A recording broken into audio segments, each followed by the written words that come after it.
Hola, ¿qué tal? Hola, Hola a todos, bienvenidos. Les vamos a pedir que se queden con los micrófonos muteados en esta primera etapa, que es la presentación. Bienvenidos a todos los periodistas de Argentina, de Colombia, de Chile, de México y de Uruguay también.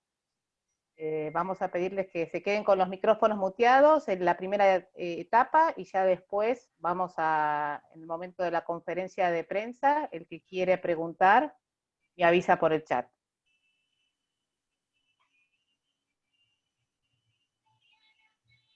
Secretos revelados. Inicio de juego. El mapa de Hitler para América Latina. En 1941, el presidente norteamericano Roosevelt tenía la doble tarea de lograr la neutralidad latinoamericana en la Segunda Guerra Mundial y a la vez conseguir que la opinión norteamericana se inclinara por la intervención en la guerra. En octubre de ese año, a través de un comunicado radiofónico, Roosevelt anunció que tenía en su poder un mapa que se había hallado en la Argentina con las intenciones que Hitler tenía para conquistar Sudamérica y parte de América Central y cómo reorganizaría el continente. Aunque Alemania lo negó, en su discurso radial el presidente aclaró que el mapa era la prueba de que la Alemania nazi iba no solo contra Sudamérica, sino contra los Estados Unidos también. 2 meses más tarde, y luego del ataque japonés en Pearl Harbor, el Congreso norteamericano declaró la guerra a Alemania e Italia. Años más tarde, se supo que el mapa en posesión de Roosevelt era falso y que había sido obra de la inteligencia británica. Secretos revelados.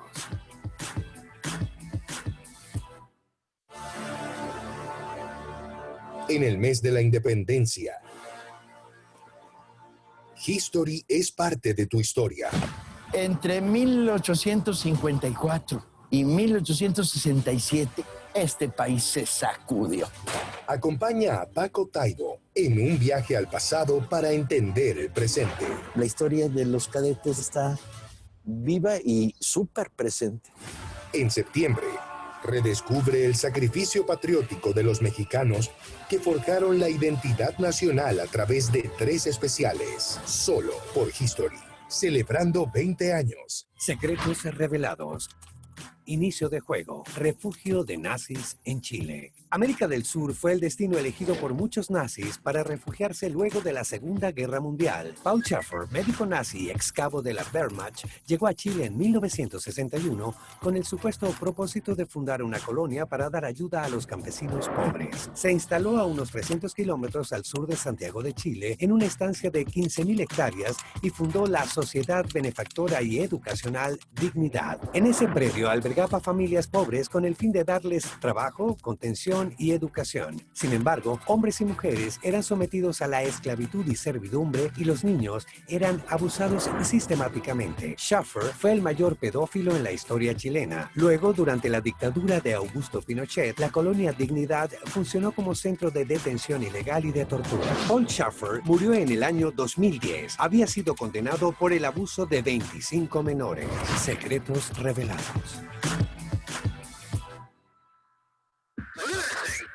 April 27th, 2020. Oh my gosh.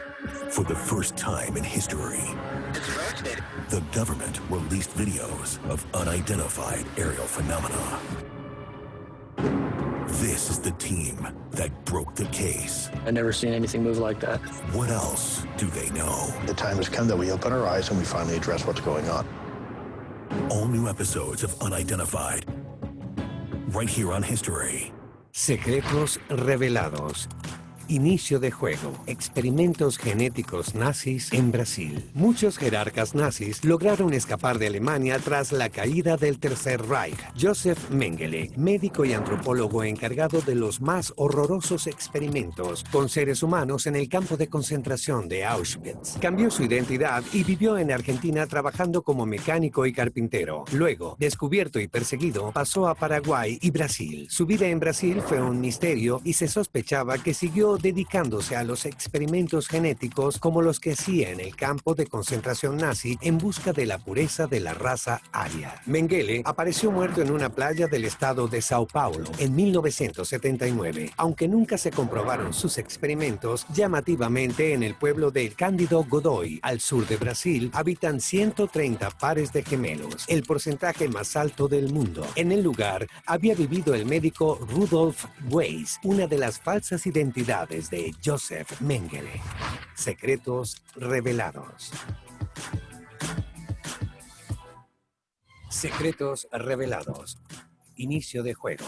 Nazis en el Río de la Plata. El hundimiento del Graf Spee. En agosto de 1939, el acorazado alemán Graf Spee zarpó de Wilhelmshaven. Su misión era destruir el tráfico mercante enemigo. Comandado por el capitán Langdorf, entre septiembre y diciembre, el Graf Spee hundió y capturó 9 embarcaciones en su paso por el Atlántico. Al llegar al Río de la Plata, las costas eran vigiladas por cruceros británicos. Se desató así la primera batalla naval de la Segunda Guerra Mundial entre británicos y alemanes, y la única que se desarrolló en América del Sur. El acorazado alemán dejó fuera de combate al crucero Exeter, provocando 61 muertos. El Graf Spee fue alcanzado por 20 cañonazos y murieron 66 tripulantes. Por temor a ser atrapado, en diciembre de 1939, Hans Langsdorff hizo hundir al Graf Spee y luego se suicidó. En 2006 se rescató un águila de bronce que pertenecía al barco. En 2019, la justicia condenó al Estado uruguayo a vender el águila para repartir lo obtenido entre los empresarios que organizaron el rescate. Secretos revelados. No tengáis miedo. Habemos papa. And the brilliant light.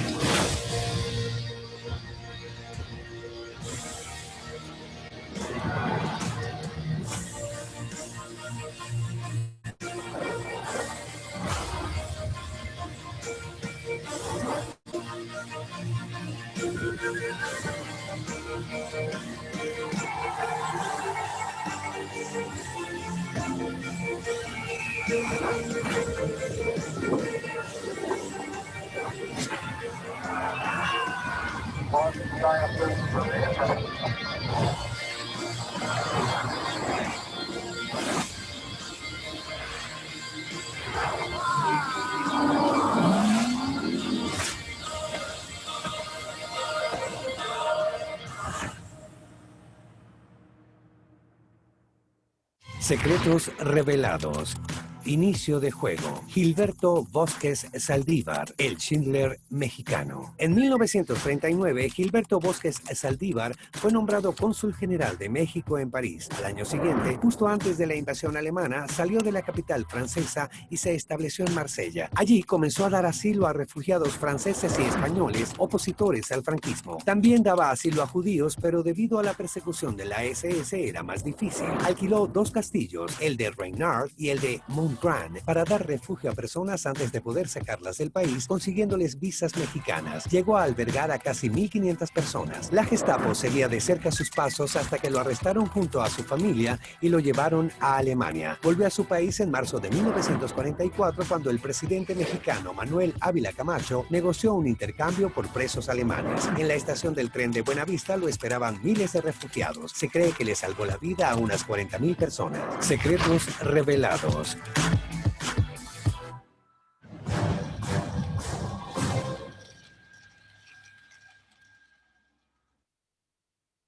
Muy buenas tardes. Antes que nada, esperamos que todos ustedes y sus familias estén sanos y salvos.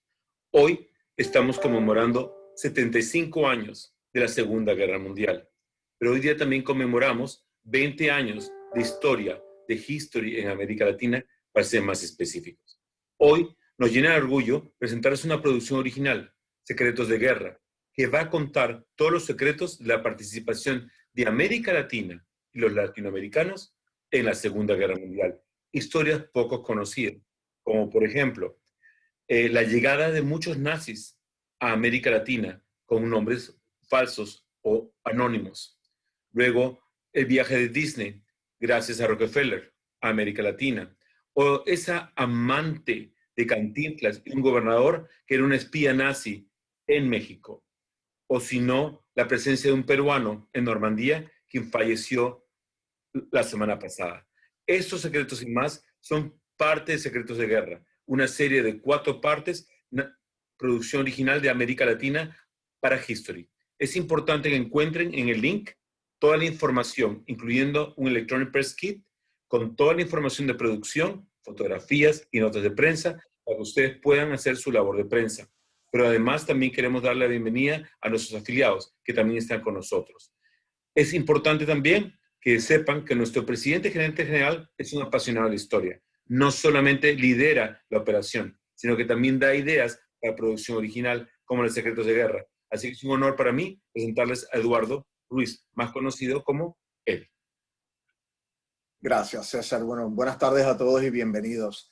Gracias por su tiempo. Como dice César, a mí me gusta mucho la lectura, particularmente la lectura sobre la historia. Y hace como un año tuve la oportunidad de leer varios libros que me llamaron la atención simplemente porque eran historias que yo no conocía sobre la participación de países latinoamericanos, gobiernos latinoamericanos durante la Segunda Guerra Mundial. Y sentándome un día con Miguel y el grupo, Miguel Brailovsky y el grupo de producción nuestro, empezamos a platicar y le dije, ¿ustedes conocen de estas historias? Y la verdad que casi ninguno de nosotros conocíamos de estas historias. Vieron en un video que siempre hablan sobre los nazis que iban corriendo de Alemania después de la Segunda Guerra Mundial. La realidad es que en Brasil ya había 1 millón de alemanes antes de la Segunda Guerra Mundial. Habían colonias de alemanes a través de Latinoamérica de segunda y tercera generación. Lo mismo con japoneses. Muy poca gente sabe que el gobierno de Estados Unidos en ese momento, con el gobierno peruano, acordaron a extraditar a familiares, a personas peruanas de descendencia japonesa e intercambiarlas por prisioneros americanos en Asia que los japoneses tenían. Obviamente, los americanos no podían intercambiar a los ciudadanos americanos japoneses que ellos tenían y que habían hecho los campos de ellos en parte del oeste de Estados Unidos, pero sí utilizaban a los japoneses. César les habló escucharon sobre el Schindler mexicano. Vamos a ver también aquí vamos a aprender sobre las águilas aztecas y cómo surgieron el presidente Ávila en aquel momento, después de que 2 buques de petróleo habían sido hundidos por submarinos nazis, decidió enviar a estos águilas aztecas. Las líneas aéreas en toda Latinoamérica eran controladas por pilotos alemanes, estos pilotos alemanes que venían de la Primera Guerra Mundial. En fin, hay un sinnúmero de historias sumamente interesantes. Supuestamente en Buenos Aires había una máquina Enigma, que era la máquina esta que enviaba los mensajes codificados a los buques de guerra y a los U-boats, a los submarinos nazis. Entonces, la verdad que le felicito a la productora, a Nativa, Miguel y todo su equipo por escucharme y por aceptar que había algo de mucho interés aquí y que queríamos contarle a nuestro público latinoamericano. Y Miguel y el grupo Nativa se dieron la tarea de conseguir a unos presentadores que ya él se los presentará ahora, perdón la redundancia. Pero estamos muy satisfechos de poder comentar y conmemorar el final de la Segunda Guerra Mundial. Y lo juntamos con la celebración de nuestros 20 años en Latinoamérica de transmisión de History Channel, como una fuente educativa, una fuente de entretenimiento, donde hacemos que la historia sea interesante y entretenida. Así que espero que les guste mucho toda esta serie y bueno, bienvenidos todos. Gracias. La serie Secretos de Guerra es una aproximación para conocer, ahora que se están cumpliendo los 75 años del final de la Segunda Guerra Mundial, cuál fue el papel de Latinoamérica en todo este conflicto, sin perder el fondo y la sustancia de lo que es la historia. ¿Qué papel tuvieron nuestros países latinoamericanos en la Segunda Guerra Mundial? La Segunda Guerra Mundial para América Latina definió nuestro papel en términos continentales para la segunda mitad del siglo XX. Afortunadamente, la historia es de seres humanos y está hecha con pasión, con ambición, con suspenso, y todo eso tiene la Segunda Guerra Mundial y América Latina. La Segunda Guerra Mundial oculta muchas historias. Te invito a compartir conmigo este y muchos otros secretos de guerra.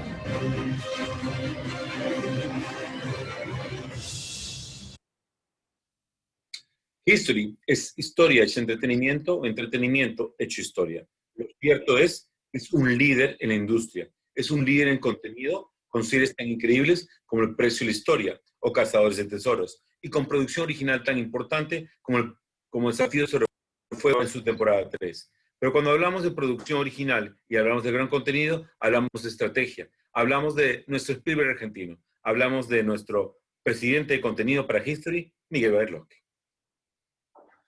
Gracias, César, por la exagerada presentación, pero buenas tardes a todos, gracias por acompañarnos hoy. Estamos muy entusiasmados con compartir este proyecto. Gracias, Eddie, por sembrar esa semilla inicial, pero nos enorgullece la forma en que tomó vida y la cantidad de gente que puso su granito de arena para que hoy Secretos de Guerra esté a punto de ver la luz. El 20º aniversario de History en la región está muy marcado por la producción original. Hemos tomado un compromiso muy grande con la región este año en particular, que comenzó con un golpe imprevisible, con la pandemia que aún hoy está golpeando a muchos de nuestros países en la región, que no solo afectó en parte nuestros planes originales de producción original, sino que motivó otros proyectos. Ya en lo que va del año estrenamos 2 documentales sobre esta situación totalmente atípica y única que está marcando nuestra historia, que va a cambiar el mundo en muchos modos y que nos está tocando vivir como protagonistas y como testigos al mismo tiempo. También estamos en medio del estreno de Desafío sobre Fuego Latinoamérica en su 3ª temporada, con unos índices de audiencia realmente extraordinarios. Estamos muy contentos como la audiencia recibió esta nueva temporada. Tuvimos un éxito también muy grande con un documental original sobre las momias de Nazca hace muy poquito. Estamos en la cuenta regresiva para estrenar una serie que con motivo de los 20 años nos da la excusa de contar cuáles fueron los momentos que sacudieron al mundo de manera más contundente en los últimos 2 décadas. Y con Secretos de Guerra, que es el proyecto que nos convoca hoy, sentimos tal vez nuestro lugar más natural. History viene a hablar de una de las historias más universales del planeta, como es la Segunda Guerra Mundial, un poco tomando la excusa de que el 2 de septiembre de este año se cumplen 75 años de la rendición de Japón, y con eso en 1945 se cierra el telón de todo lo que representó la Segunda Guerra Mundial a nivel global. Y ese aniversario tan relevante y la invitación de Eddie de mirar esta perspectiva local, de la que se escribió muy poco y de la que se realizó aún menos material televisivo y audiovisual, nos entusiasmó muchísimo. Hay mucha gente que tiene que ver con que esto llegue a la pantalla de History el sábado, Argentina y Chile y Uruguay, y el domingo en México y Colombia. No los puedo nombrar a todos, pero un agradecimiento inmenso a todo el equipo de producción original de History, al equipo de programación, al equipo creativo, al equipo de marketing, al equipo digital. Hay mucha gente detrás de que esto realmente llegue a la pantalla de la forma en que está llegando. Y por supuesto también al equipo de Nativa, un equipo extraordinario con el que hemos generado proyectos juntos desde hace más de 15 años, uno de los equipos de producción con los que nos sentimos más cómodos en la región. Nos pone muy contentos tener un bebé más juntos, si se me permite la metáfora. Déjenme presentarles a las 2 caras visibles de este proyecto, a quienes le han puesto voz, imagen, y también mucho tiempo y mucha cabeza a esta serie de 4 documentales. En primer lugar, queremos presentarles al narrador, porque nos parecía que la historia en que History, la forma en que History cuenta la historia siempre busca ese ancla emocional. La historia está hecha de personas, de seres humanos que viven, que sienten, que sufren, que tienen esperanza. Y en ese contexto queríamos que quien contara estas historias pueda narrarlas de una manera en que se pueda conectar emocionalmente con la región. Y por eso hemos tenido el privilegio de sumar a este proyecto al señor Juan Pablo Medina. Si Brasil y México eran dos lugares importantes para el desarrollo de la Guerra Mundial, el tercero fue seguramente Buenos Aires. La vasta red de espionaje nazi montada en la Argentina durante la guerra estuvo constituida por personajes llegados del exterior y algunos empresarios captados en la Argentina. Te invito a compartir conmigo este y muchos otros secretos de guerra.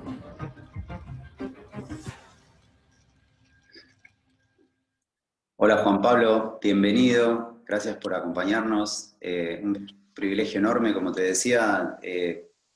Nos encantaría, yo sé que hay mucha gente aquí conectada que te va a hacer preguntas más tarde, pero nos gustaría conocer tu primera impresión de qué significó este trabajo con History, qué significó meterte en el mundo de la Segunda Guerra Mundial, y qué te sorprendió de ese mundo nuevo que me imagino que no es tan frecuente para un actor. Hola, saludos a todos, toda la gente que está conectada. Un saludo a toda la gente de History. Muchas gracias por invitarme a este gran proyecto. Estoy muy emocionado. Desafortunadamente el plan era que yo fuera a Argentina, pero con toda la pandemia se complicaron las cosas. Pude participar narrando la historia y bueno, felicitar a History por estos 20 años y participar en un contenido original y hablando de la Segunda Guerra Mundial. La influencia latinoamericana me parece brutal. Y de verdad me sorprende muchísimo toda la investigación, todo lo que aprendí. Y bueno, ya podremos platicar más adelante y ya lo verán. Se van a llevar muchísimas sorpresas, pero de verdad hay unas anécdotas y unas historias que pues no se cuentan mucho. A mí me llamaron muchas cosas la atención. Esta espía actriz que tuvo un romance con Cantinflas, todo lo de Walt Disney, todo lo de Orson Welles. Un médico antropólogo, Joseph Mengele, que le llamaban el ángel de la muerte, algo terrible, que hacía experimentos genéticos en los campos de concentración. Después se fue a Argentina a trabajar como carpintero con identidad. Después fue a Brasil y siguió haciendo experimentos. Una cosa espantosa, de verdad. He conocido tantas cosas en este programa que de verdad estoy muy agradecido y espero que a la gente le encante. Estoy muy orgulloso de participar y saludos a todos. Gracias, es un orgullo enorme tenerte como narrador en esto y déjenme presentarle también a quien nos ha guiado en la búsqueda de estas historias, a quien ha sido de alguna forma la mano y la cabeza experta en identificar esos momentos en los que América Latina fue protagonista de la Segunda Guerra, para hablar un poquito más en profundidad sobre el contenido de esta serie y de lo que vamos a poder ver en cada uno de los 4 episodios. El señor Alejandro Rosas. La Segunda Guerra Mundial oculta muchas historias. Historias que también nos involucran a los latinoamericanos. ¿Sabías que México participó con un escuadrón de aviación conocido como las Águilas Aztecas? Soy Alejandro Rosas, historiador, y te invito a descubrir este y otros secretos de guerra, aquí en History.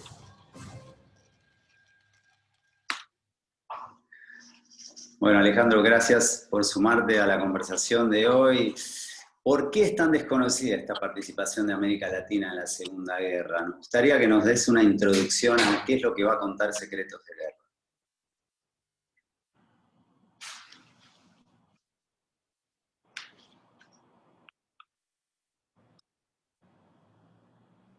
No se escucha.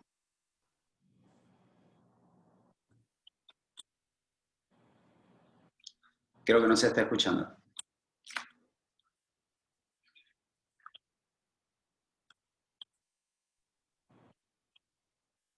¿Qué tal, Miguel? Juan Pablo, me da mucho gusto compartir con ustedes. Juan Pablo, no tuve la oportunidad de conocerte allá en Buenos Aires por esto de la pandemia, pero yo les agradezco mucho que hayan pensado en mí para incorporarme a este proyecto de History. Estoy muy contento de celebrar con ustedes los 20 años Me tocó además estar en un canal que se ha dedicado a la divulgación de la historia, como yo lo he hecho acá en México, así que me parece que es un proyecto increíble. Mencionabas, Miguel, exactamente por qué es importante. Yo creo que siempre nos vamos con la idea de la Segunda Guerra Mundial y los teatros de operaciones son, desde luego, Europa, el Pacífico, está por ahí todo el asunto de lo que era la Unión Soviética, África.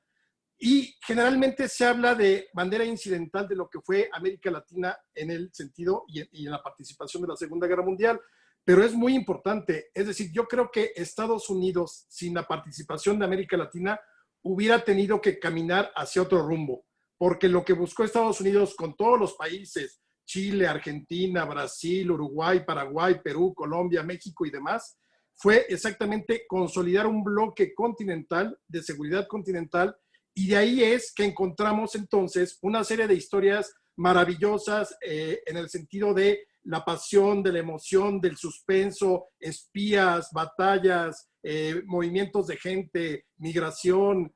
Entonces yo creo que exactamente lo que nosotros mostramos en estos 4 episodios de Secretos de Guerra son todas esas historias que vale la pena recuperar ahora que se están conmemorando, y yo diría incluso celebrando, porque al final terminó una gran y terrible guerra que había sido la Segunda Guerra Mundial, y es conmemoración, pero también celebrar la paz, el 2 de septiembre de 1945, cuando terminó ya el conflicto. Así que en estos 75 años creo que vale la pena que recuperemos y reivindiquemos el papel de nuestros países de América Latina en este conflicto. Ahora te vamos a pedir, Alejandro, si nos puedes sumergir un poquito en el contenido de cada uno de los episodios y cuáles son las historias que más nos van a sorprender. Pero antes nos gustaría alguna referencia, porque sabemos que este proyecto tuvo la mala suerte, dentro de toda la buena suerte que hemos tenido con el contenido y con contar con ustedes, hemos tenido la mala suerte de que nos golpeó la pandemia justo en la mitad. ¿Cuál fue el impacto en el trabajo de ustedes de este fenómeno imprevisto?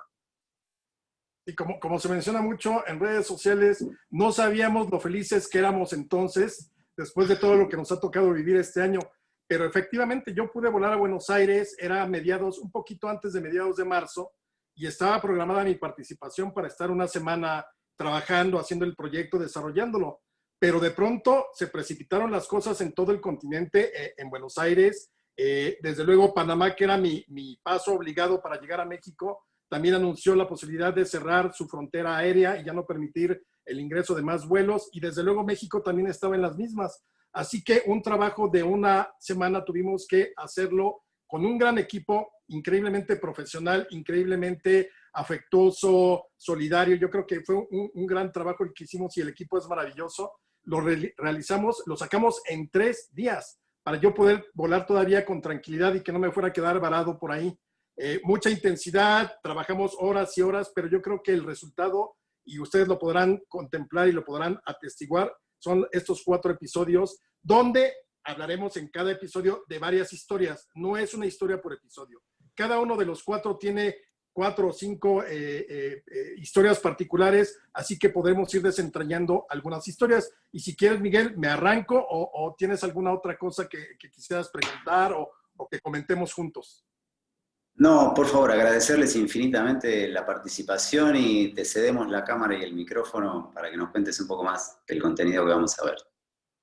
Perfecto, pues yo aquí nada más les voy a contar algunas perlitas, nada más para dejarlos picados, como decimos acá en México, sobre todo porque hay historias que todas tienen algo que descubrir, algo que rescatar, pero aquí yo les traigo algunas, digamos, probaditas. Empezaría desde luego con lo que nosotros conocemos o mencionamos en el programa como las Águilas Aztecas. Fue este famoso escuadrón de aviación que en México se le conoce particularmente como el Escuadrón 201, de pilotos mexicanos.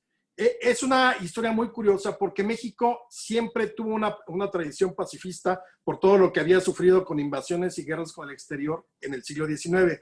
Pero ya en 1941, una vez que entra Estados Unidos a la Segunda Guerra Mundial después de Pearl Harbor, prácticamente ya era imposible que México se mantuviera aislado.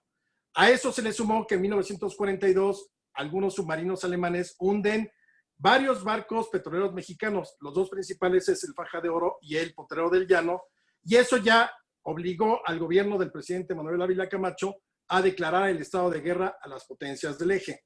Nuevamente México hizo todo lo posible entre el 42 y el 45 para evitar mandar un contingente militar por esta tradición pacifista. Sin embargo, ya a la mera hora tuvo que hacerlo y entonces mandó a un grupo de pilotos a que se adiestraran en Estados Unidos para participar en las batallas del Pacífico. Así fue que se formó el Escuadrón 201. Muchos decían que eran como los viejos caballeros águila aztecas o aquellos que le dieron tanta importancia al imperio azteca en la guerra y la valentía. Entonces nuestras águilas aztecas formaron el Escuadrón 201 y terminaron participando hacia el final de la guerra en Japón, en las Filipinas, en Formosa, en Luzón, acompañaron a bombarderos, los custodiaron, también hicieron misiones de ataque y en total fueron 59 misiones en las que participaron y fueron 30 pilotos mexicanos los que se incorporaron. Entonces, esta es una historia que desde luego tiene otras historias dentro que ustedes podrán descubrir a lo largo de la serie. De ahí me pasaría a un hecho que es muy importante porque uno pensaría, bueno, o sea, al final, América Latina estábamos muy lejos de los teatros principales de operaciones, ¿no? Europa, África, el Japón. Y sin embargo, hubo quizá una de las primeras batallas navales importantes de la Segunda Guerra Mundial, fue la que se dio, o que se conoce como la Batalla del Río de la Plata. Y aquí se da el hundimiento del famoso acorazado Graf Spee, que era uno de los principales acorazados alemanes, que ya, digamos, de septiembre a diciembre, septiembre de 1939, que es cuando inicia la guerra, a diciembre de 1939, ya había hundido 9 buques. Hay muchos indicios de que quizá entre ellos estaban algunos de los que propiciaron la entrada de la guerra de otros países. Entonces, el Graf Spee estaba merodeando las aguas del Atlántico Sur, a la altura ya de Buenos Aires, todo este mar, y finalmente la inteligencia inglesa pudo calcular que tendría que repostar ahí en Río de la Plata hacia diciembre de 1939. Entonces mandan a lo mejor de la Marina inglesa y el comodoro Harwood al frente del Ajax logró alcanzar al Graf Spee exactamente en Río de la Plata y ahí lo dañó severamente. El Graf Spee como pudo salió y se llegó hasta Uruguay y ahí ya las autoridades hicieron una serie de estratagemas para no dejarlo salir. Sin embargo, en el Río de la Plata, ahí se suicidó el capitán del Graf Spee porque evidentemente era un deshonor haber perdido de esa manera y muchos de los hombres alemanes fueron rescatados y acuérdense que en Buenos Aires en mucho tiempo hubo muchos alemanes bienvenidos de la guerra. Otro episodio que a mí me parece increíble es Walt Disney, ¿no? Generalmente a Walt Disney lo asociamos con pues La Bella Durmiente, Blancanieves, Los 7 Enanos y demás. Pero desde luego todo se valía en la Segunda Guerra Mundial. Y lo que estaba buscando el gobierno de Estados Unidos era, como les comenté hace un momento, esta idea de la unidad continental, la seguridad continental, sobre todo. Estados Unidos tenía que garantizar que todos en América fuéramos en el mismo sentido, es decir, aliados con Estados Unidos. Así que en 1941, Nelson Rockefeller invita a Walt Disney a una gira por Argentina, Brasil, Chile y Perú, con la idea de conocer más o menos cómo se está moviendo el ambiente, la opinión pública, pero también ver un poco del folclore, de la gastronomía, de la cultura de los pueblos latinoamericanos, con el fin de ganarse para la causa de los Estados Unidos a todas nuestras naciones latinoamericanas. Entonces, obviamente, Walt Disney no daba paso sin guarache, y entonces decide, perfecto, voy yo a la gira, pero necesito que me financien un proyecto. Y así saca una pues, muy buena lana, que fueron, me parece que en ese entonces, $50,000 para producir varios cortos que se llamaban Saludos Amigos. Pero lo más importante de esto, además de que fue muy bien recibido, porque pues, todo el mundo conocía ya entonces a Mickey Mouse, al Pato Donald, desde luego a Pluto. Pero lo más importante del proyecto es que Walt Disney logró hacer una producción en dibujos animados que se conoció también en esa época de la guerra, fue estrenada, que se llamó Los Tres Caballeros, donde el Pato Donald representaba a Estados Unidos, Pancho Pistolas era el gallo de pelea que representaba a México y Pepe Carioca era el brasileño, que era un perico. Esta película, para que vean la importancia que tenían los países latinoamericanos, fue estrenada en México en diciembre de 1944. cosa que Estados Unidos no hacía con sus películas, pero aquí era exactamente en pos de esta idea de la unidad continental y de la seguridad continental. Y fue hasta febrero de 1945 cuando en Estados Unidos se estrenó Los Tres Caballeros. Si no lo han visto, es una muy buena referencia de lo que se estaba viviendo en ese momento en América Latina. Es una película que combina dibujos animados con escenas reales. Otro caso que es increíble es el de la Fuerza Expedicionaria Brasileña. ¿Y por qué les digo increíble? Porque realmente todos nuestros países se mantuvieron muy al margen de enviar contingentes militares. Nosotros, América Latina fue muy importante por la materia prima, por los recursos naturales que se ponían al alcance de las naciones del eje en Europa o de Estados Unidos, el petróleo, el caucho y demás, pero exactamente por eso no tuvimos muchos contingentes militares. Sin embargo, el de Brasil sí fue impresionante. Brasil al principio, como casi todos nuestros países, se pronunciaron por la neutralidad. Pearl Harbor define todo para todos. Y entonces, después de muchas insistencias con Brasil, el gobierno brasileño logra, más bien acepta mandar un contingente en julio de 1944. Este contingente se llama la Fuerza Expedicionaria Brasileña y mandaron 25,000 hombres a Italia. 25,000 soldados brasileños pelearon exactamente en Italia, también en 1945, y curiosamente el símbolo era una cobra con una pipa, porque se decía muy ufanamente en Brasil que era más fácil que una cobra fumara pipa a que el gobierno brasileño se atreviera a enviar un contingente militar. Y ahí está. Mandaron el contingente y dijeron, pues qué mejor símbolo. Esto también es muy interesante porque fíjense, y con esto de la pandemia, hace como 2 meses se anunció que uno de los sobrevivientes de esa fuerza expedicionaria, uno de los militares de 99 años, le había dado coronavirus y salió vivo. O sea, no solamente había logrado sobrevivir a la Segunda Guerra Mundial, sino ahora también a la pandemia de este año. Así que son de las historias que podrán encontrar. Algunas más, nada más también para que se queden picados. Yo esta la llamaría La espía que me amó, recordando un poco esa película de James Bond, pero esta es cierta. ¿Por qué es La espía que me amó? Pues es la historia de una mujer alemana llamada Hilde Kruger, que era muy aficionada al cine, estaba muy metida con el gobierno de Adolfo Hitler y era muy cercana a Joseph Goebbels. Resulta que fue amante de Goebbels, pero pues obviamente cuando tienes una esposa como Magda Goebbels, que no era nada suavecita, pues obviamente Hilde dijo, yo aquí no me meto, y entonces Hilde Kruger viajó a Estados Unidos para tratar de hacer carrera en Hollywood. Desde luego era una mujer encantadora, seductora, guapa, dominaba los idiomas, muy culta, y se ganó rápidamente el corazón y la pasión del famoso empresario Paul Getty, el de la fundación. Bueno, después de que los Estados Unidos ya entró en el conflicto, pues obviamente Hilde, que todo el mundo sabía que era una espía, no podía quedarse en Estados Unidos y dijo, pues ¿a dónde voy? A México. Y aquí en México le abrieron las puertas de par en par y resulta que se convierte en amante del que era nuestro secretario de Gobernación entonces, que digamos que después del presidente de la República sería la figura política más importante. Este secretario de Gobernación era Miguel Alemán, que unos años después sería presidente de México. Bueno, Hilde se la pasó a todo dar, viajó con salvoconductos, era la única alemana que tenía libre tránsito por todo el país, cuando ya alemanes, japoneses, italianos estaban confinados en distintos lugares porque ya eran, pues digamos, enemigos de México. Pero Hilde se la pasó de arriba para abajo. Si quieren conocer el desenlace de esta historia, pues desde luego aquí en Secretos de Guerra. Y otra historia también buenísima, que Juan Pablo ya nos comentaba de ella, es la historia de Joseph Mengele. Este médico nazi que tuvo o hizo muchos experimentos genéticos en Auschwitz, que logra escapar como muchos de este tipo de personas que desgraciadamente no los agarraron en su momento, escapa de Europa en 1948, llega a Buenos Aires, de ahí huye a Paraguay, también está por Brasil, siempre logra escaparse de los cazadores de nazis del Mossad o de algunos otros grupos judíos, y finalmente muere en Brasil, en una playa, se ahoga en 1979. Lo sepultaron como Wolfgang Hergar, pero en 85 distintos gobiernos decidieron hacer la exhumación y descubrieron que sí era Mengele.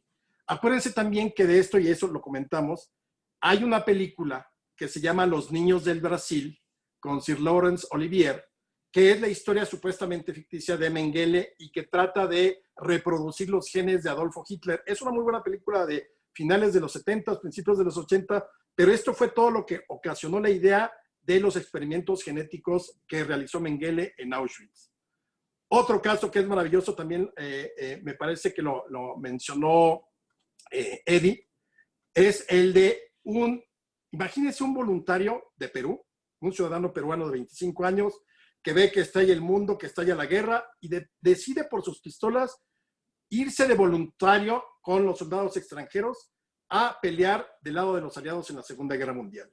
Él fue Jorge Sanginés Lenz, se enrola o se enlista a los 25 años, llega a las filas del ejército belga, participa en el desembarco a Normandía en la Brigada Pirón y además participó en muchos de la liberación de pueblos franceses. Recuerden que ellos entran por Normandía y van avanzando por toda Francia hasta liberar París y después seguirse hacia Alemania. Bueno, él estuvo, afortunadamente todavía alcanzó a estar en las conmemoraciones de mayo pasado, del 2020, en los 75 años del fin de la guerra en Europa. Y desgraciadamente también, como lo mencionó Eddie, falleció hace una o 2 semanas, de 103 años de edad. No murió de coronavirus, sino ya de algún tipo de enfermedad, pero bueno, 103 años, el único soldado latinoamericano que participó en el desembarco en Normandía. Y ya para terminar, porque desde luego habría mucho, podríamos estar aquí horas, pero yo los invito a que vean los 4 episodios de Secretos de Guerra, no tiene desperdicio ni uno, pero terminaría ahorita nada más por invitarlos con la historia de Adolf Eichmann. Es otro de los altos mandos de la SS terrible, fue uno de los responsables de la famosa solución final en Polonia, ¿qué significaba la solución final? Cuando los alemanes deciden utilizar las cámaras de gas para exterminar a los judíos y otras razas, que fue una cosa verdaderamente espantosa. Otro más que desgraciadamente logra escapar de la guerra y llega a Buenos Aires en 1950. Ahí se establece con el nombre de Ricardo Clement y tiene distintos oficios. Finalmente, la influencia de Alemania en esos años en Buenos Aires es importante y lo vuelven gerente de la Mercedes-Benz, pero en 1959. Pero ya para ese entonces el Mossad y los cazadores de nazis se dan cuenta de que era Adolf Eichmann, este famoso Ricardo Clement. Lo empiezan a vigilar, pero se dan cuenta que no hay manera de pedirlo como para extraditarlo porque no hay los acuerdos necesarios y entonces deciden hacer una gran operación para secuestrarlo. Lo secuestran, la operación se llama Garibaldi porque ese es el nombre de la calle donde vivía Eichmann en Buenos Aires. Lo secuestran, le meten 2, 3 tranquilizantes para que ande ahí en la luna mientras lo disfrazan de mecánico, lo suben con un pasaporte falso al avión y se lo llevan. Finalmente fue ejecutado en Israel y así es como termina la historia de Adolf Eichmann, que desde luego la podrán ver mucho más desarrollada en Secretos de Guerra. Pues estas solo fueron unas perlitas, querido Miguel, yo creo, tú lo sabes, estuviste presente y demás, hay mucho que contar y afortunadamente tenemos 4 episodios para contarlo con calma. Aquí nada más era para darles una probadita. Gracias por el resumen, Alejandro, creo que es suficiente para quedarse con ganas. Por mi parte, les agradezco nuevamente ayudarnos a contar estas historias de una manera tan clara, tan entretenida, tan apasionante. Y me queda solo recordarles el estreno este fin de semana, el sábado en Argentina, Chile y Uruguay, el domingo en Colombia y México a las 22:35. Y bueno, César, entonces por mi parte muchas gracias y pasamos a la ronda de preguntas. Gracias, chicos. Ahora vamos con Mariana para que me ayudes a hacer la ronda de preguntas. Recuerden que tenemos un app, ustedes pueden mandar por el chat que quieren hacer una pregunta y empezamos con los primeros. Mariana, ¿me ayudas? Sí, cómo no. Bueno, vamos a arrancar con Sebastián Tabani de Argentina. Sebas, abrí tu micrófono y adelante. Hola, ¿qué tal? Bueno, felicitaciones por los 20 años de History a todos los que lo hacen y por muchos años más. Mi pregunta es, todos sabemos los códigos que tenían los nazis para las escapadas, ¿no? En Estados Unidos se les llamó paperclip a los científicos que fueron, digamos, acobijados para trabajar con ellos, y en el resto del mundo se llamó famosa Operación Odessa. Pero mucha gente dice que es un mito ese término Odessa. que tiene que ver más con la literatura, que después se hizo novelas policiales. ¿Qué de verdad está ese concepto de Odessa para refugiar jerarcas nazis en el mundo?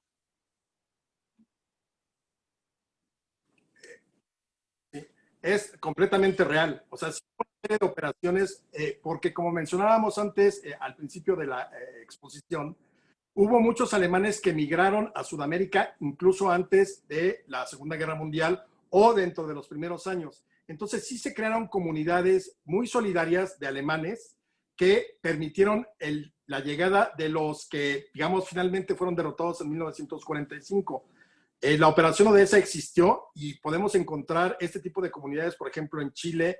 En Buenos Aires hubo un movimiento importantísimo, no solo de espías dentro de la guerra, sino también para rescatar a muchos nazis que huyeron y que lograron escapar en 1945. Porque hay que recordar que cuando llegan a Berlín, llegan los rusos por un lado, y muchos de los nazis prefirieron ir a entregarse del lado occidental donde venían ingleses, franceses y norteamericanos. Entonces ya sabemos que les fue bastante mal a los que se rindieron con los rusos o que cayeron capturados por ellos, pero en este caso sí hubo una posibilidad de emigrar hacia América, muchas veces con pasaportes falsos y clandestinos, pero sobre todo para encontrar acogida en Sudamérica. Sí es real la operación. Gracias, Alejandro. Seguimos con Federico Lisica de Argentina. Fede. Hola, ¿qué tal a todos los colegas y también ahí al equipo? Quería hacer una pregunta en relación a que, bueno, en la actualidad vivimos una época que todas las verdades son puestas como en tela de juicio, ¿no? La Segunda Guerra Mundial también es una usina de teorías conspirativas de todo tipo. Por mencionar un caso, Hitler exiliado en la Argentina, ¿no? Quería saber cómo fue el trabajo de producción en ese sentido para diferenciar lo que son leyendas urbanas de lo que fueron hechos históricos reales. Y una pregunta pequeñita para Juan Pablo, de todas estas historias, ¿cuál elegirías para interpretar en alguna historia o serie de recreación histórica? Yo te diría que la clave para separar las leyendas urbanas fue justamente la presencia de Alejandro. Yo le cedo la palabra en esto, pero nos parece que en History, más allá de que hay historias pintorescas y que hay muchas veces una tentación muy grande de seguir el hilo de las leyendas que tal vez son más coloridas que la historia real, siempre hay una necesidad fundamental de hablar con la voz autorizada de la historia, y nos parece que cada proyecto necesariamente, por más valores de producción, por más técnica, por más cantidad de recursos que cualquier documental se precie de tener, jamás puede no existir la presencia de una voz autorizada que nos guíe como productores a través de las historias y de ese tinte de veracidad que nosotros como marca indispensablemente tenemos que tener. Así que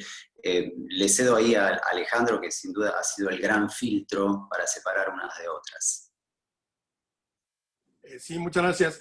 Yo siempre he pensado, y comulgo en ese sentido con History, que la divulgación no es ficción. Es decir, la divulgación es tratar de llevar los hechos históricos y la narración histórica de ciertos momentos, de ciertos personajes, al mayor público posible, al mayor número de lectores, de gente. Entonces, la divulgación, creo que una divulgación seria es la que nosotros pretendemos hacer en History, y sobre todo en esta serie particularmente, utilizamos mucha bibliografía, ya la historiografía ya, digamos, analizada y estudiada y realizada por investigaciones de muchos autores de distintos países. Digamos que ninguna de las historias, o más bien cada una de las historias de los 4 episodios, tienen su sustento historiográfico, ya sea por documentos, ya sea por bibliografía o historiografía, ya sea incluso por hemerografía. Ahora, yo sí creo que siempre nosotros tenemos que estar cuestionándonos la historia. O sea, la historia es algo que se mueve, hay que interpretarla, hay que repensarla una y otra vez, porque eso nos va a seguir dando herramientas a todos para... no tanto para no repetir la historia, porque no existe la repetición de la historia, pero sí para poder saber los errores del pasado, hacia dónde vamos, de dónde venimos. Pero desde luego hay una investigación aquí detrás donde hay cosas que parecerían de novela, pero lo increíble de todo es que son reales y que están todas sustentadas. Entonces, yo creo que el papel que hace History como divulgación de la historia a través de medios electrónicos es fundamental porque respeta el sentido de la historia. Es decir, aquí hay veracidad en los hechos y comprobación de hechos. Esto no es ficción. La divulgación de la historia no es ficción. Bueno, de verdad, me gustaría que Alejandro siguiera y que no parara de hablar porque es muy interesante cómo cuenta todo y de verdad qué ganas de ver los 4 capítulos. Bueno, hay tanto material que te podría decir que obviamente primero me encantaría poder participar en las Águilas Aztecas. Si en algún momento existe una producción y se me da la oportunidad de poder narrar algo que pasó, algo mexicano, me encantaría. También hay muchos personajes dignos de contar, malos, buenos, de todo tipo, pero hay muchísimo de dónde. Pero si me dices, lo primero que a mí me llamaría más contar sería una anécdota de las Águilas Aztecas. Muchas gracias, Juan Pablo. Seguimos con Emilio Josami. Emilio, adelante. Estás muteado. Muy buenas tardes a todos. Muchísimas gracias por posibilitar esta participación. Mi pregunta, primero a Juan Pablo. Juan Pablo, hiciste varios personajes dentro de la ficción en tu trabajo en México. Y sin duda que esos personajes te han exigido trabajos extra para darle cierto verismo y cierta credibilidad. Mi pregunta concreta es, ¿qué parte del actor estuvo en esta faceta de narrador y presentador de un programa donde la historia es la protagonista? Y mi pregunta para el señor historiador es también, dicen que quien olvida su historia está condenada a repetirla. ¿De qué manera sirve este documental para esclarecer y hacer que esos hechos dolorosos de la historia no tengan una presencia en estos tiempos?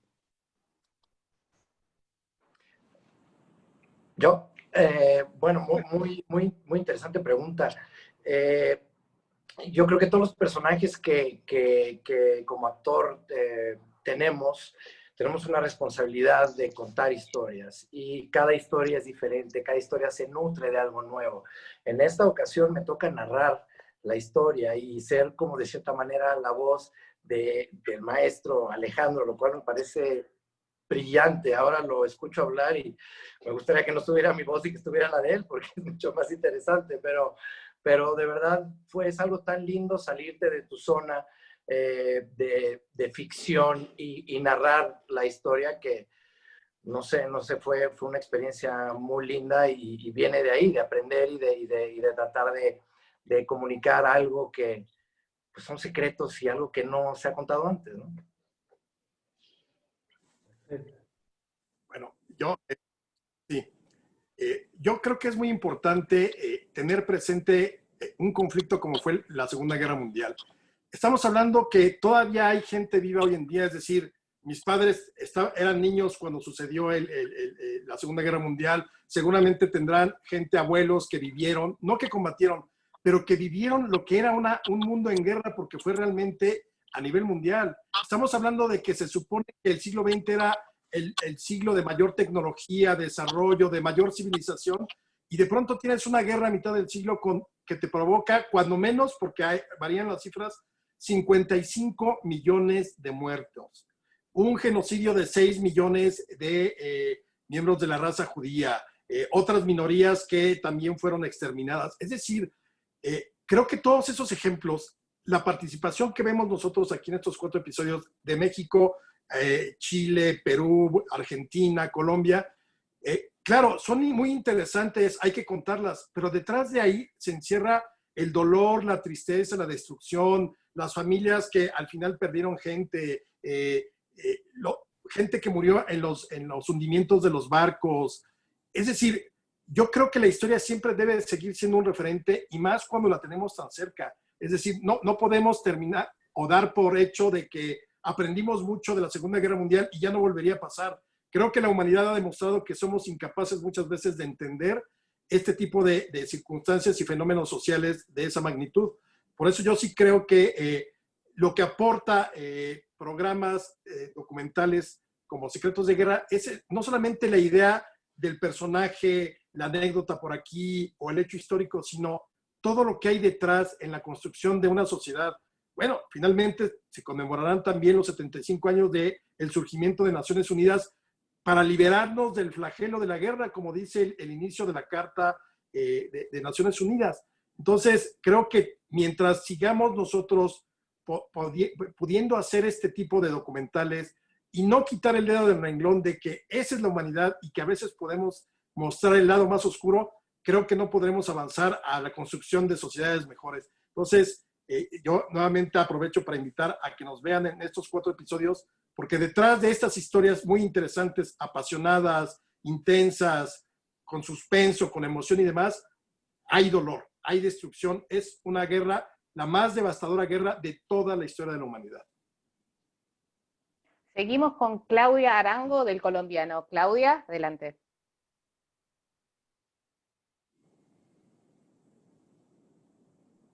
No se te está escuchando, Claudia. Fíjate.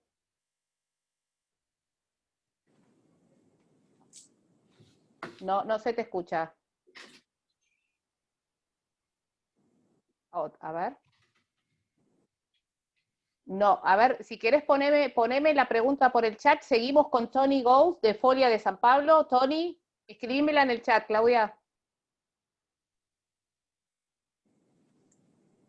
Tony, si querés, sigues tú.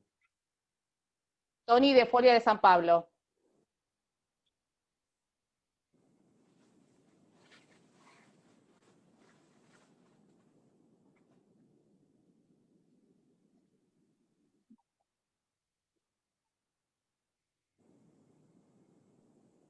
Sigamos con Roberto Hernández de TV Azteca. Roberto, ¿estás ahí?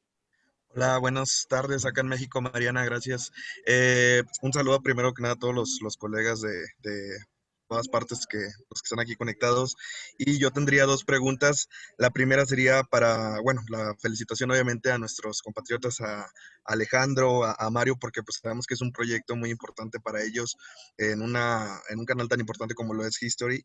Y la pregunta precisamente sería para Alejandro, para Juan, ¿cómo es el proceso para elegirlo a él como voz oficial de este proyecto? ¿Cómo se fueron ahora sí que la aventura, esa experiencia de darle voz off a un proyecto tan importante?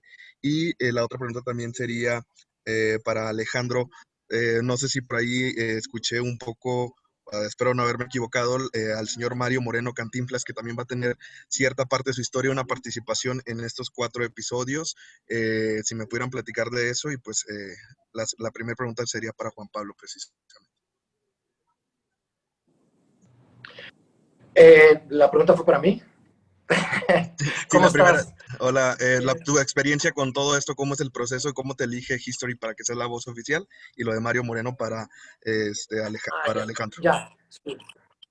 Mira, desafortunadamente la idea en un principio era para mí poder ir a Argentina junto con Alejandro y trabajar allá.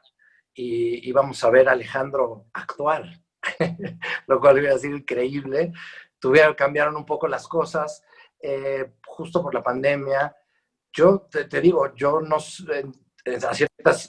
ciencia cierta no sé por qué me escogieron, pero me siento tan agradecido de poder participar en History, de entrar a otra zona en un canal tan serio y cantando estas historias de guerra junto con Alejandro, que lo vuelvo a decir, para mí es un placer y es un honor trabajar con él.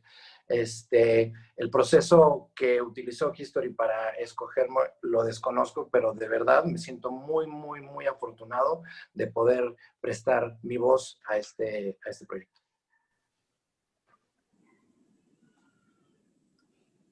Bueno, con respecto a lo de Cantinflas, sí, como les comentaba, la historia de Hilde Kruger, esta espía alemana en México, es muy intensa y es increíblemente rica en hechos, en nombres, porque es una mujer que sí llega a seducir, digamos que a la clase política de entonces. Y como se relaciona con la alta esfera política a través del secretario de Gobernación, entonces el secretario de Gobernación, que es Miguel Alemán, tiene mucho que ver en ese entonces también con la radiodifusión en México, que estaba comenzando.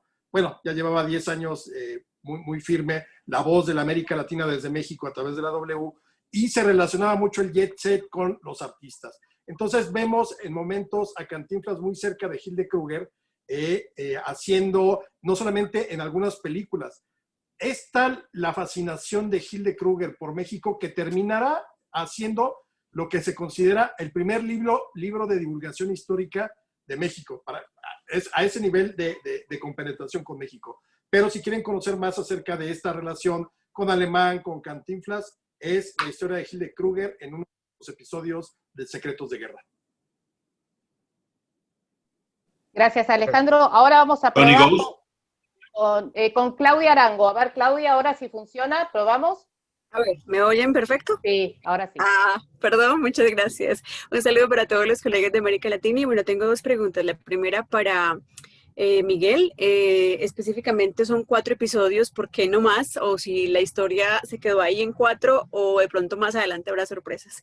Y la segunda para Alejandro, que no ha mencionado todavía nada de Colombia. No sé si Colombia tiene algo que ver en estos documentales, en estos especiales, y si hay algo importante en la labor de nuestro país en esta Segunda Guerra. Muchas gracias.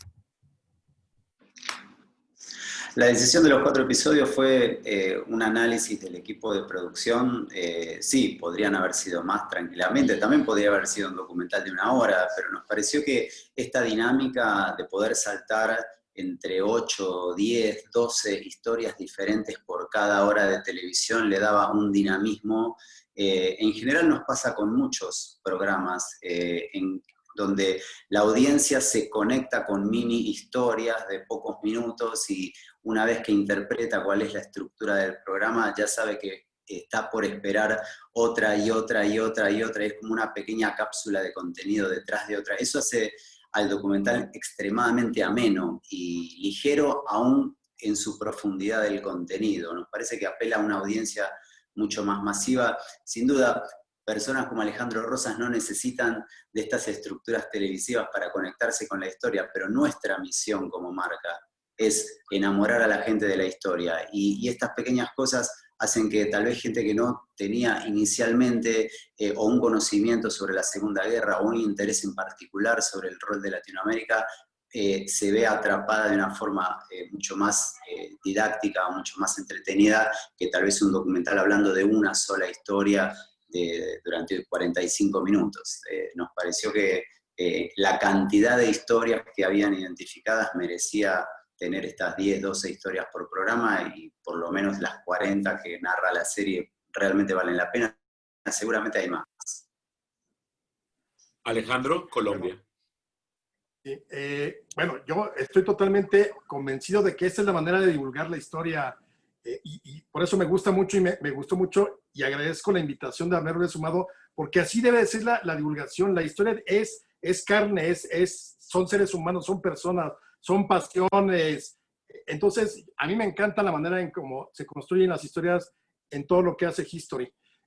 Y bueno, Colombia tiene, en uno de nuestros episodios, tiene una buena participación porque resulta, y nada más les voy a dejar 2 datos para que vean el capítulo.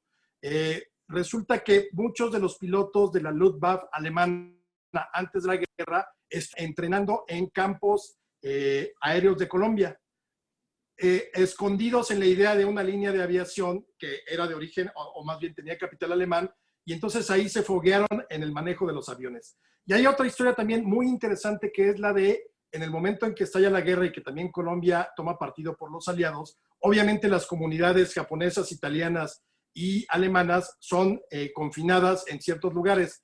En el caso de Colombia, lo hacen en el lugar que se llama Fusagasugá, no sé si lo pronuncié bien, en el departamento de Cundinamarca.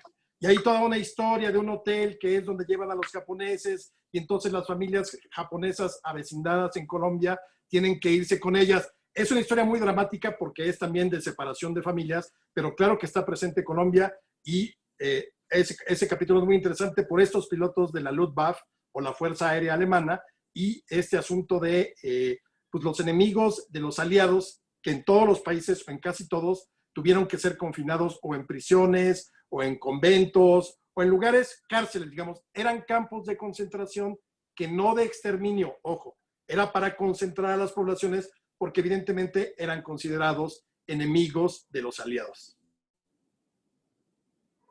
Gracias. Seguimos con Gracias. Tony Ghost de Folia. Hola, ¿me escuchan ahora? Qué bueno. Bueno, mi pregunta es para Alejandro Rosas. Hola, Alejandro, yo soy hijo de un combatiente de la Fuerza Expedicionaria Brasileña.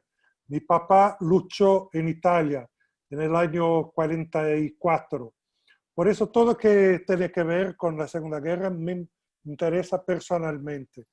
Y yo quería saber cómo fue tu encuesta sobre la guerra de Brasil, si estuviste presencialmente en Brasil o qué historiadores contactaste, qué libros buscaste, cómo fue toda la encuesta para ese tema de la Fuerza Expedicionaria Brasileña para que estuviera en la serie Secretos de Guerra. Bueno, la investigación básicamente no, para hacer este tipo de divulgación recurrimos generalmente a la historia ya académica, es decir, la que crean las instituciones dedicadas a la historia, las universidades y demás, porque nosotros no hacemos investigación original, la mayoría de las veces es muy difícil meterte en un archivo para sacar lo que necesitamos para contar de manera de divulgación. Por eso la historiografía y lo que hacen los académicos es tan importante para nosotros y es el mejor fundamento de que hay una garantía en cuanto a la investigación.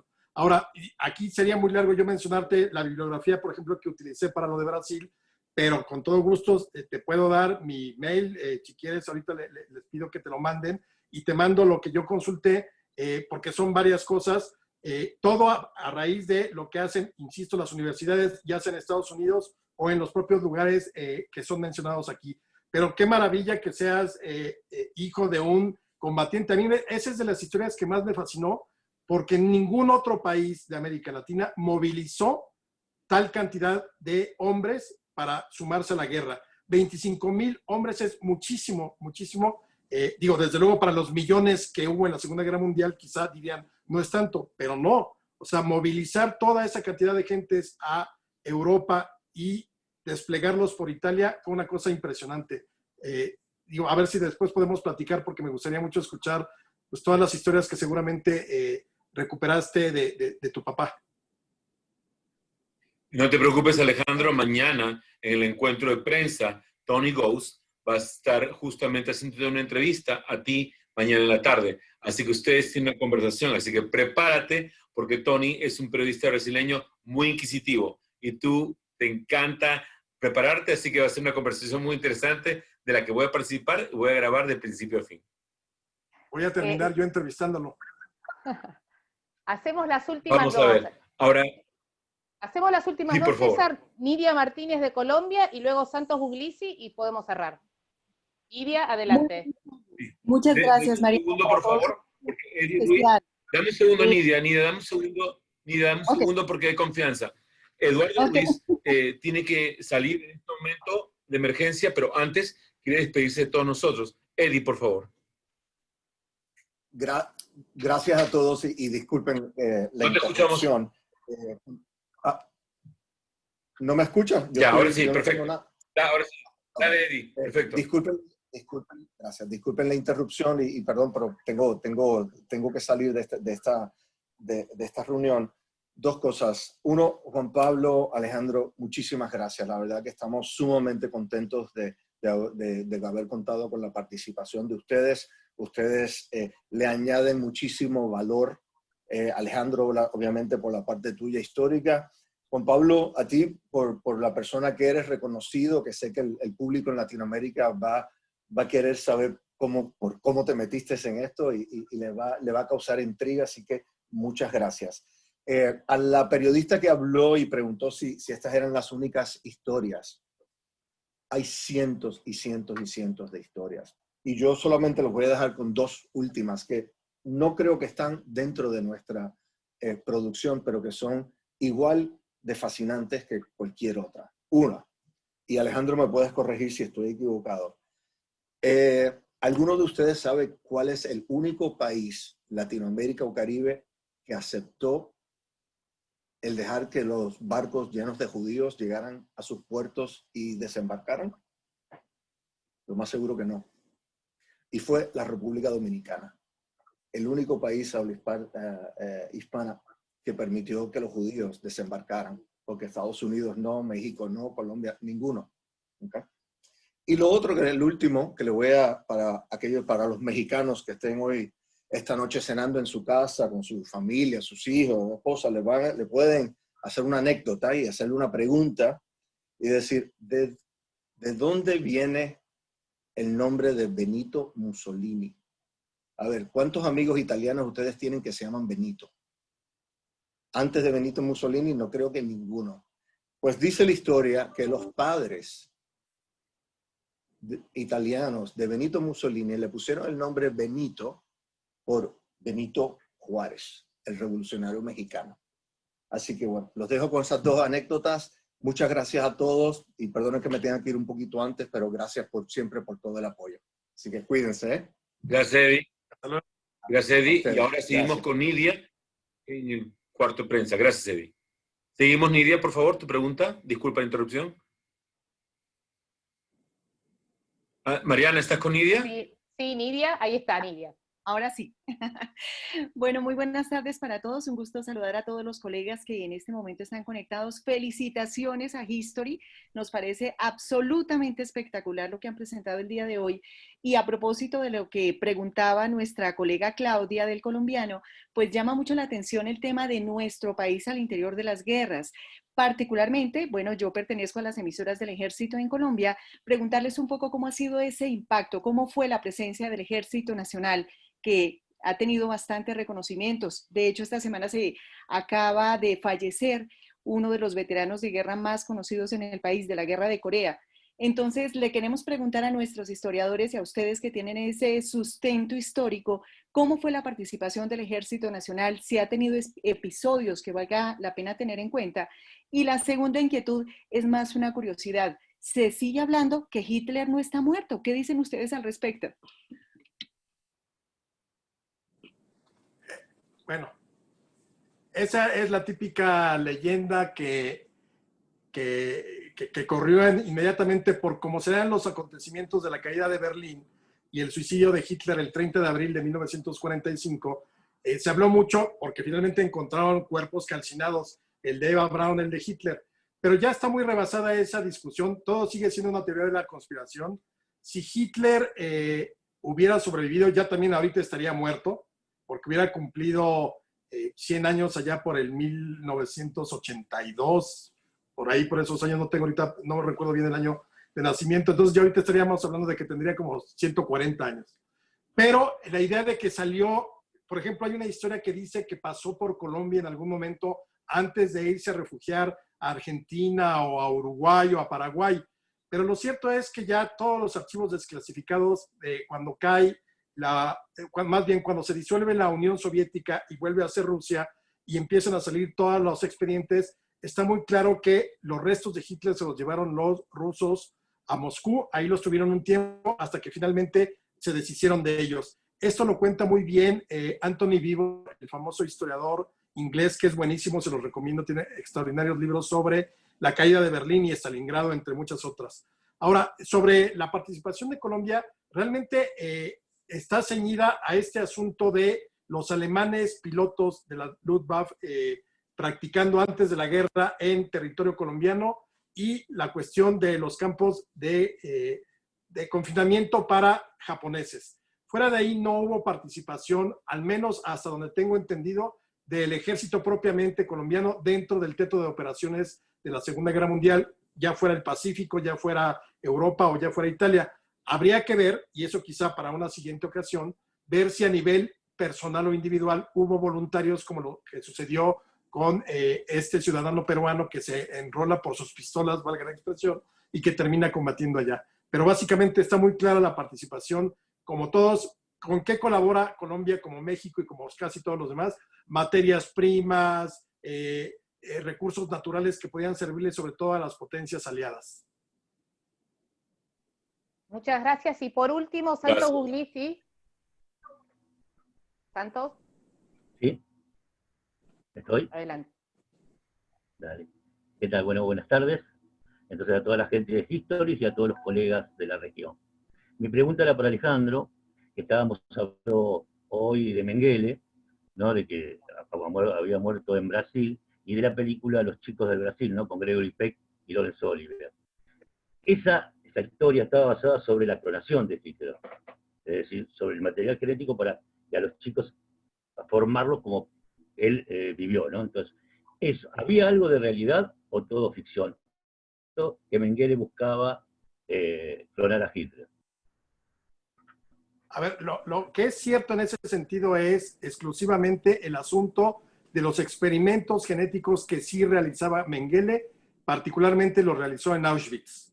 Pero no hay ninguna manera de documentar que se hubiera traído en un tubo de ensayo sangre de Hitler o el ADN, porque además también toda la cuestión genética y el desarrollo de la investigación genética ya es de finales del siglo XX, es cuando empezamos a ver ya, digamos, el gran salto hacia la posibilidad de la clonación, pues con el primer caso que fue la oveja Dolly en su momento. Entonces, yo creo que estaba muy en pañales en ese momento. La película es un gran ejercicio de ficción que mezcla elementos, como hablar de Mengele, en este caso. Sí hay indicios de que hubo muchos gemelos, lo comentaba Juan hace ratito, hay indicios de que hubo gemelos en donde él estuvo, digamos, asentado en Brasil, pero ya sí específicamente de un plan súper increíble para maestro para clonar a Hitler, no. Ahí sí creo que es más fácil que veamos a los tiranosaurios caminando en nuestras calles con el ámbar de Jurassic Park a que pudiéramos ver a Hitler de nuevo en las calles de algún país sudamericano.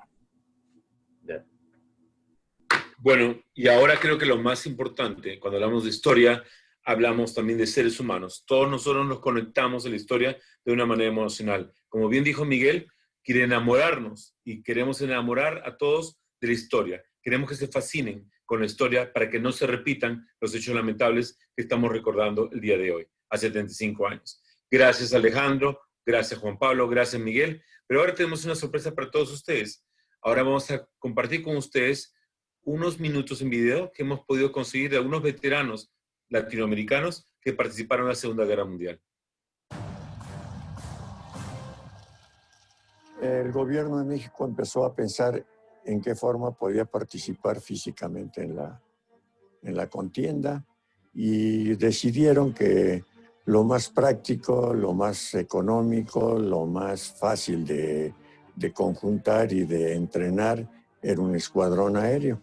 Buscaron entre los escuadrones ya existentes en México, que había el 201, el 202, el 208, me parece el 200, en fin, había varios escuadrones y escogieron el que estuviera ya más complementado y entonces se dedicaron a conjuntar cocineros, choferes de transmisiones, armeros, pilotos, mecánicos de aviación, todo lo que compone un escuadrón aéreo para que nosotros nos manejáramos autónomamente.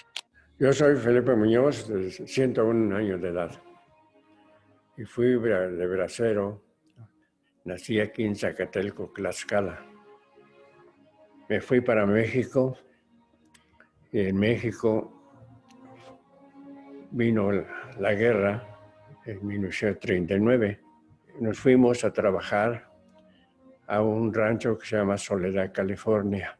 Allí trabajamos en el desaje del frijol, la zanahoria, la cebolla, todo.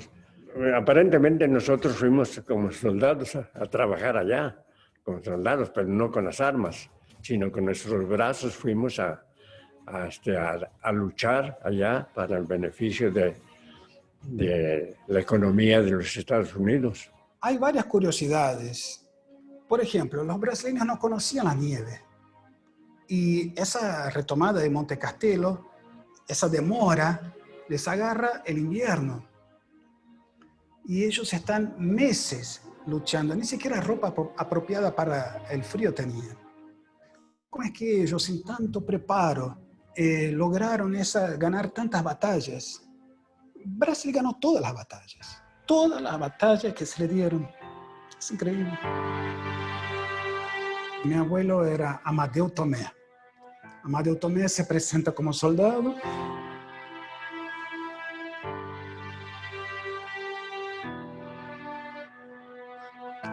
Va a la guerra como sargento. Y bueno, vuelve sargento.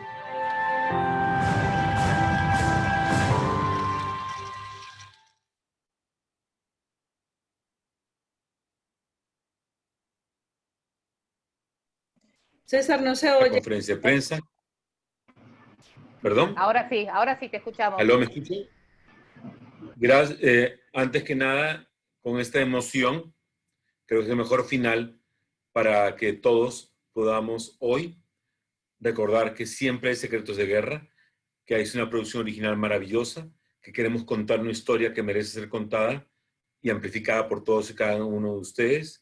Mañana continuaremos con los encuentros de prensa, las entrevistas para Alejandro y Juan Pablo Medina, y esperamos contar con todo su apoyo en el gran estreno este 5 de septiembre o este 6 de septiembre, depende del país donde estén. También recuerden que le hemos compartido el EPK, los comunicados de prensa y toda la información, y que no solamente hablamos de grandes historias, sino de una emoción que nos embarga de poder celebrar hoy 75 años de la Segunda Guerra Mundial y 20 años de historia con History. Gracias a todos y cada uno de ustedes, y Dios los bendiga y cuídense mucho. Gracias. Felicidades.